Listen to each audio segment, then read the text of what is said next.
নমস্কার, আমি তোমাদের চিরঞ্জিত sir. Target হান্ড্রেডিং government jobs YouTube channel এবং ফেসবুকে তোমাদের প্রত্যেকজনকে স্বাগত জানাই। তো পশ্চিমবঙ্গের প্রত্যেকজন স্টুডেন্ট, অর্থাৎ যারা আজকে পশ্চিমবঙ্গ পুলিশ কনস্টেবলের রেজাল্টের জন্য অপেক্ষা করছো, তার সাথে কলকাতা পুলিশের কনস্টেবলের রেজাল্ট এবং Kolkata police SI result, WBPSI, প্রত্যেকটা রেজাল্টের জন্যই কিন্তু তোমরা আগ্রহে বসে আছো যে রেজাল্ট কবে বেরোবে। তো তোমরা জানো যে তোমাদের জন্য চিরঞ্জিত স্যার রাস্তায় নামতেও কিন্তু পেছনে হটে না। আর সেই কারণেই কিন্তু ডেপুটি চিফ মিনিস্টারের সাথে কিন্তু মিটিং করেছি এবং দীর্ঘ 8 ঘন্টা জার্নি করে কিন্তু ডেপুটি চিফ মিনিস্টারের যে নিজস্ব যে তোমার বাড়ি খড়গপুরে, সেখানে গিয়ে রাত্রি 9:30টার পরে ওনার সাথে আমার মিটিং হয়। হ্যাঁ, প্রায় 8 ঘন্টা 35 মিনিট প্রচুর কিছু কথা আলোচনা হয়। একে একে বলবো, কারণ তারপর থেকেই আমার শরীরের অবস্থা খুব খারাপ। প্রায় 3টের সময় বাড়ি ফিরেছি এবং তারপর থেকে তোমরা দেখেছো আমি ভিডিও বানাতে পারিনি। আজকে পশ্চিমবঙ্গের কোনো টিচার এই বিষয়ে তোমাদের জন্য পাশে থাকেনি, এটুকু তোমাদেরকে বলে রাখছি। এবং বাকি পরবর্তীতে কাকে কীভাবে দেখবে সেটা তোমাদের ব্যক্তিগত ব্যাপার, কিন্তু আমি দেখেছি, এটুকু পার্সোনালি বলছি, কখনও তোমাদের পাশে কিন্তু কোনো টিচার নাই চিরঞ্জিত স্যার ছাড়া। আমি এটুকু তোমাদেরকে লিখে সই করে দিতে পারি, বোঝা গেল? আজকে আমার এই শরীর খারাপ নিয়ে আমি এদিকে আজকে এতগুলো রিপোর্ট টেস্ট করে আমি এই বাড়ি ফিরে তোমাদের জন্য জাস্ট এই আপডেটটা দিচ্ছি। তার সাথে আমি রেজাল্টের কথা তো তোমাদের বলছি। অনেকজন যেটা 50,000 ভ্যাকেন্সি নেই, অনেকজন বলছো যে 20,000 বেরোচ্ছে। আমি তোমাদেরকে আগেও বলেছি, সর্বপ্রথম বলেছি 50,000। তাহলে এইটুকু জেনে রেখো যে উচ্চ মহল থেকে চিরঞ্জিত স্যার যখন খবর নিয়ে এসে বলছে, তাহলে সেটা ফালতু কথা নয়। তো 50,000ই ভ্যাকান্সি বেরোবে। কীভাবে বেরোবে সেসব পরের ভিডিওতে আমি বলে দেবো, ভিডিও দেখো, বুঝতে পেরে যাবে, ঠিক আছে? কিন্তু এইটুকু তোমাদেরকে আজকে রেজাল্টের বিষয়ে আপডেট বলি। আমরা ডেপুটেশন কপি জমা দিয়েছি। ডেপুটেশন কপিটা ওনাকে আমি অনেকক্ষণ ধরে দেখালাম, উনি সবটা বুঝলেন। হ্যাঁ, গোটা বিষয়টা বোঝার পরেই কিন্তু আমার সামনে থেকেই কিন্তু হোম মিনিস্টার দপ্তরে ফোন গেছিলো, ঠিক আছে? এবং তোমাদেরকে স্পষ্ট ভাষায় বলে দিই, ওনারা কিন্তু এটুকু, আমাদের যে নতুন রাজ্য সরকার, তারা কিন্তু তোমাদের রেজাল্টের জন্য কিন্তু খুব তৎপর হয়ে উঠেছে। বারবার করে রিকোয়েস্ট করেছে যে এই মুহূর্তে স্টুডেন্টদেরকে রাস্তায় নামতে বারণ করছি, অনুরোধ করছি যেন রাস্তায় না নামে, ঠিক আছে? আমি রীতিমতো, তোমরা জানো যে আমার মুখের কথা কাটা খুব খারাপ, তো সেই জন্য সেইভাবেই কিন্তু কথাটা বলেছি যে আপনারা যেগুলো শুরু করেছেন, হ্যাঁ, ডেফিনেটলি এটা কিন্তু রাস্তায় নামলে আজকে আপনাদের জন্য জিনিসটা ভালো হবে না। তো যাই হোক, ওনারা বলেছে যে তোমাদের জুন মাসের ফার্স্ট উইকের দিকে কোনো ডেট আছে সম্ভবত। তো সেই ডেটের হেয়ারিংটা দেখার পরে ওনারা কিন্তু পুলিশ রিক্রুটমেন্ট বোর্ডকে, যে একটা পজিটিভ ভাইব পেলেই কিন্তু ওনারা সবটাই তোমাদের রেজাল্টটা যাতে বার করে দেয়, সেই জন্য ধরে নিতে পারো তোমাদের জুন মাসের দিকে যদি ফার্স্ট উইকের দিকে ক্লিয়ারেন্স হয়ে যায়, মোটামুটি 7 দিনের মধ্যে তোমাদের রেজাল্ট কিন্তু বার করে দেবে, ওনারা বলেছেন, ঠিক আছে? আর একটা কথা বারবার করে বলছি, কে কী বললো, কে কী শুনলো, কোন গভর্নমেন্ট কী বলেছে, আগের গভর্নমেন্টও প্রতিশ্রুতি দিয়েছে, এই গভর্নমেন্টও আজকে বললো জুন মাসের 8 তারিখ পর্যন্ত যখন ওনারা দেখার জন্য বলছে, ঠিক আছে? মানে মানে জুন মাসের মানে ফার্স্ট উইকে একটা ডেট আছে। তো এইটা ডেটটা দেখো, ডেটটা দেখার পরে তারপর কেউ তোমাদের জন্য নেই, আমি এটুকু লিখে দিতে পারি। তুমি যে টিচারের কাছে পড়েছো, আজকে আমার স্টুডেন্ট বাদ দিয়ে আমি যারা বাইরে থেকে পড়ছো, তো তোমাদেরকে বলি তোমাদের জন্য কেউ টিচার নেই, বুঝলে? তো যদি এই চিরঞ্জিত স্যার থাকে, তো আমাকেও শারীরিকভাবে খুব অবস্থা খারাপ, আমি তো হসপিটালাইজড হয়ে গিয়েছিলাম। তো সেই রকম অবস্থা, আমি এখনও মানে আমার এমন কন্ডিশন যে আমি তোমাদের সামনে গিয়ে যে ভিডিও বানাবো সেই কন্ডিশন আমি নেই, ঠিক আছে? আমিও 2-1 দিন একটু সুস্থ হয়ে নিই, একটু ভিডিও কম আসবে। আর তোমাদেরকে আপডেটটা দেওয়ার দরকার ছিল, প্রচুরজন ফোন করেছিলে, তাই তোমাদেরকে বলে দিচ্ছি জুন মাসের ফার্স্ট উইকের যে হেয়ারিং ডেট আছে, ওনারা তারপরেই কিন্তু জুন মাসের সেকেন্ড উইকের দিকে কিন্তু রেজাল্ট বার করানোর একটা টার্গেট রেখেছেন। তো তোমাদেরকে আমি বারবার করে একটা কথা বলছি যে যদি সরকারের এটা প্রতিশ্রুতিবদ্ধ হয়, অর্থাৎ সরকার যদি এই জিনিসটা নিয়ে মাথা না ঘামায়, তাহলে তোমরা প্রস্তুতি থেকো। তো জুন মাসের যেটা ওনারা বলেছে বয়োজ্যেষ্ঠ মানুষ, হ্যাঁ, একটা ডেপুটি চিফ মিনিস্টার, তো ওনার কথা শুনে যাই হোক, তো আশা করি কথা খিলাপ হবে না। তো ওনাদের সম্মান রক্ষা করতে আর কয়েকটা দিন, এতদিন চেপে গেলে তো আর কয়েকটা দিন অপেক্ষা করে যাও, দেখো যদি রেজাল্ট বেরিয়ে যায় খুব ভালো কথা, যদি না বেরিয়ে যায় তাহলে যেটা আমাদের করণীয় রাস্তায় নামার।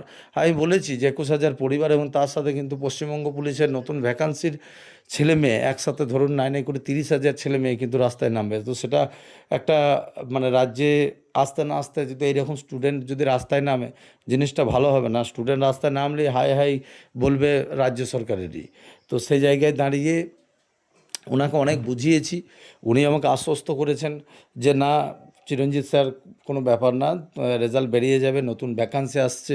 এবং পঞ্চায়েত ভ্যাকান্সি নিয়ে অনেকগুলো কথা আমাকে বলেছেন, যেগুলো আমি এর পরের ভিডিওতে বলবো। পঞ্চায়েতের ভ্যাকান্সি নিয়ে অনেকজন তোমাদের দেখো কোর্স বিক্রি করাও শুরু করে দিয়েছে, অনেক কিছু। কিন্তু ভ্যাকান্সি নিয়ে অনেক কিছু কথা আসতে চলেছে, নতুন রেজিস্ট্রেশন, পুরনো রেজিস্ট্রেশন, এটা কারা ফর্ম ফিল আপ করতে পারবে, সব ডিটেলস আমি কিন্তু এর পরের ভিডিওতেই বলবো। এটা শুধু পুলিশের রেজাল্টের আপডেট ছিল, তাই তোমাদেরকে বারবার করে বলছি, পুলিশের রেজাল্ট জুন মাসের মিডিলের দিকেই সরকার তরফ থেকে একটা পূর্ণ সম্ভাবনা বার করে দেবে, যেটা উনি বলেছেন, যেটা হোম মিনিস্টারের দপ্তর। এটা তো অ্যাকচুয়ালি আমার দপ্তর নয়, কিন্তু তাও ক্যাবিনেট মিটিং আজকে তো ছিল, আজকে সম্ভবত মিটিংয়ে তুলেওছে বিষয়টা।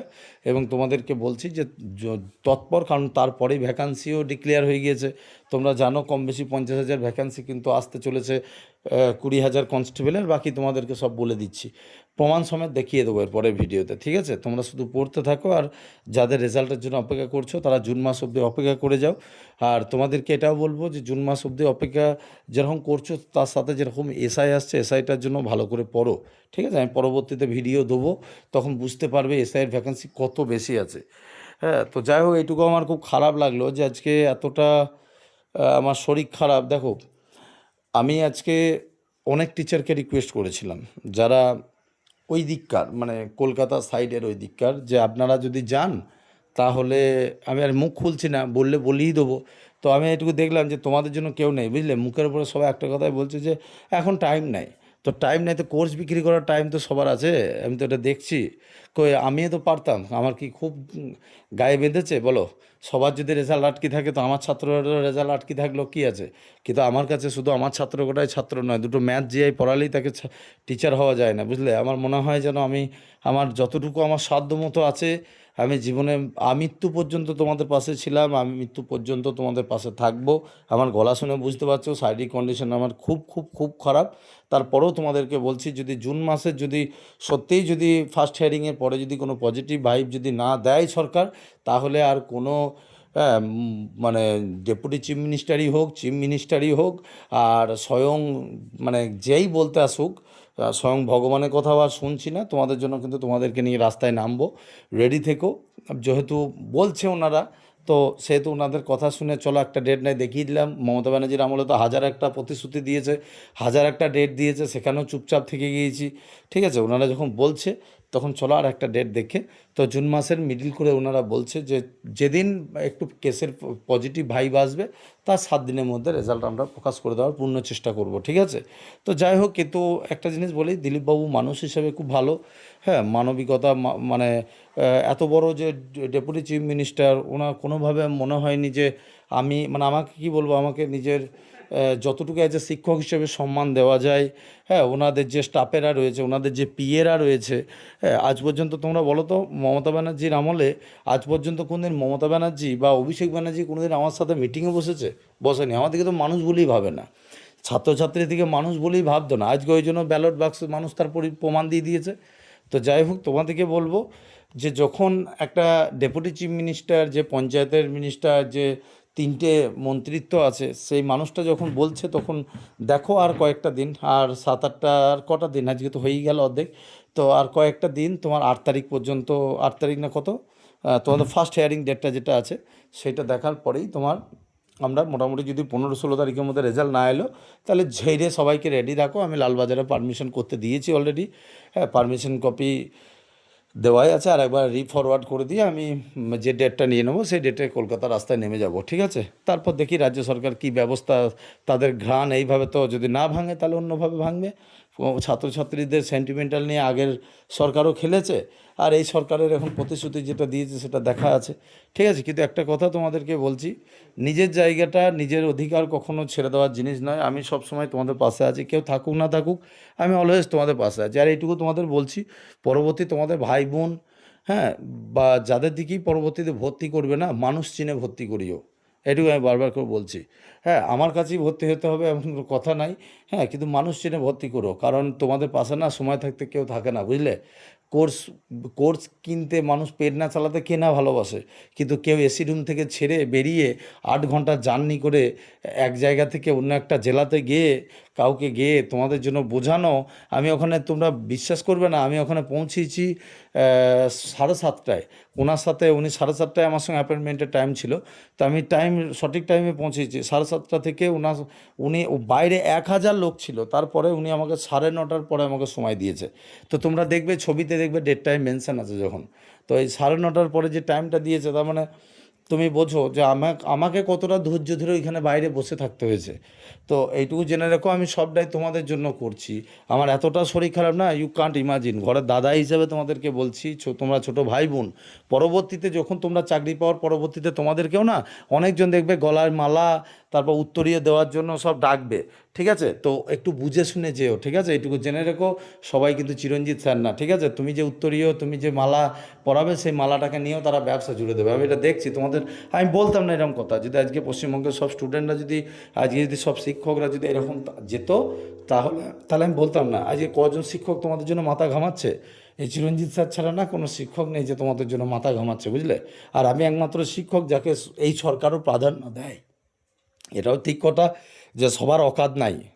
ডেপুটি চিফ মিনিস্টারের সঙ্গে দেখা করা, মিটিং করা, এমনি রাস্তায় দেখা করা, তুমি ঘরে বসে তার সঙ্গে 0.5 ঘন্টা 35 মিনিট সময় নেওয়া, এটা এটা সকলের পক্ষে সম্ভব নয়। কিন্তু তারপরেও বলছি যে এরপরে চাকরি পাওয়ার পরে উত্তরীয়টা আর গলায় দুটো, ওই একটা হাতে একটা কী দেবে, ওই কোচিং সেন্টারের নাম দিয়ে একটা বানিয়ে দেবে। আজ পর্যন্ত দেখেছো আজকে পশ্চিমবঙ্গের এত সিলেকশন, আজকে পুলিশ ডিপার্টমেন্টের সব থেকে সিলেকশন তোমাদের চিরঞ্জিত স্যারের কাছ থেকে হয়, সে তোমরা জানো। হ্যাঁ, তো আমি কজনকে এইসব করতে যাই? একটা জিনিস জেনে রাখো, চাকরি পাওয়ানোর দায়িত্ব ছিল, পড়ানোর দায়িত্ব ছিল, পড়িয়ে দিই। কোনো ছাত্রছাত্রী এসে যদি পায়ে হাত দিয়ে প্রণাম করে বলে স্যার আমি আপনার ছাত্র বা ছাত্রী, তখনই আমি তাকে বলি, আশীর্বাদ করি, বাস আমার কাছে এইটুকুই। আমি না, বিশ্বাস করো, এককালীন এই জিনিসগুলো, আমি এটুকু বলবো, আমি বলছি না যে এগুলো করাটা খারাপ। তোমার শিক্ষক ছিল, কিন্তু তোমার শিক্ষক সে কিসের শিক্ষক? সে তো দিনের শেষে তোমাকে নিয়ে একটু মাথায় ঘামায় না। সে সে এটা ভাবছে যবে চাকরি পাক। তোমার যে মিডিলে যে রেজাল্ট বেরোনোর জন্য আজকে যে তোমার এই পরিবারের এত কন্ডিশন, সেইগুলো তো সেই মাস্টারের চোখে পড়ছে না যে আমি আমার ছাত্র কটাকে নিয়ে আমার ছাত্রদের জন্য একটু লড়ি, সেটা করে না। তো এই জন্য বলছি, যদি বাবা মা শিক্ষা দিয়ে থাকে এবং তুমি যদি শিক্ষিত হয়ে থাকো, তাহলে পরবর্তীতে না, তুমি যার কাছেই পড়ো না পড়ো, এই পরবর্তী চাকরি পাওয়ার পরে তোমাদেরকে নিয়ে প্রচুরজন বলবে আমাকে নিয়ে এই বানিয়ে দে, ওই বানিয়ে দে।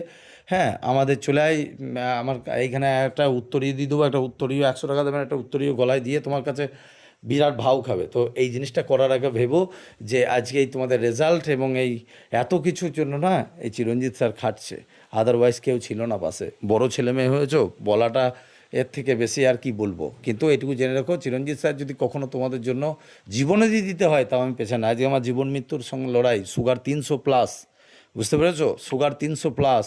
তারপরে তোমরা ফেসবুকে যারা আছো, তোমরা তো অলরেডি দেখেছো। শরীর খারাপ বলে আমি অলরেডি জানিয়ে দিয়েছি যে ভিডিও আমার পক্ষে বানানো সম্ভব নয়। তো এইগুলো হচ্ছে মানসিকতা। আমি শুধু ছাত্রছাত্রীর দিকে পড়াই না, বুঝলে? আমি তার সাথে সাথে আমার নিজের ছাত্রছাত্রী বলে না, আমার পশ্চিমবঙ্গে তোমরা যতজন আছো সকলে আমার ছাত্রছাত্রী, এবং সকলের জন্য আমি লড়ি এবং ভবিষ্যতেও লড়বো। এটা অঙ্গীকার বলে নয়, ফালতু কথা বলছি না। সে যে গভর্নমেন্টই থাকুক না কেন, বুঝলে? আমার ছাত্রছাত্রীর সাথে অন্যায় করবে, আমি কোনো গভর্নমেন্টকে ছেড়ে কথা বলবো না, বাস্তব কথা। সেটা আমি এই ডেপুটি চিফ মিনিস্টারকেও বুঝিয়ে দিয়েছি যে ছাত্রছাত্রীদের বিপক্ষে করবেন, তাহলে আবারও সব কিছু নড়বড় হবে। কারণ ছাত্রছাত্রীকে ডুবিয়ে আজ পর্যন্ত, হ্যাঁ, মানে কেউ পার পায়নি, ঠিক আছে? সুতরাং ছাত্রছাত্রীর দিকে আশা দেওয়া বাদ দিয়ে তাদের কাজের যাতে হয় সেটা করুন। তো যাই হোক, বলেছে। আর তোমাদেরকে যেটা বললাম সেটা মাথায় রেখো, ঠিক আছে? যে চিরঞ্জিত স্যার ছাড়া না পশ্চিমবঙ্গে কোনো টিচার তোমাদের পাশে নেই। আর বেশি বলবো না, সকলে ভালো থেকো।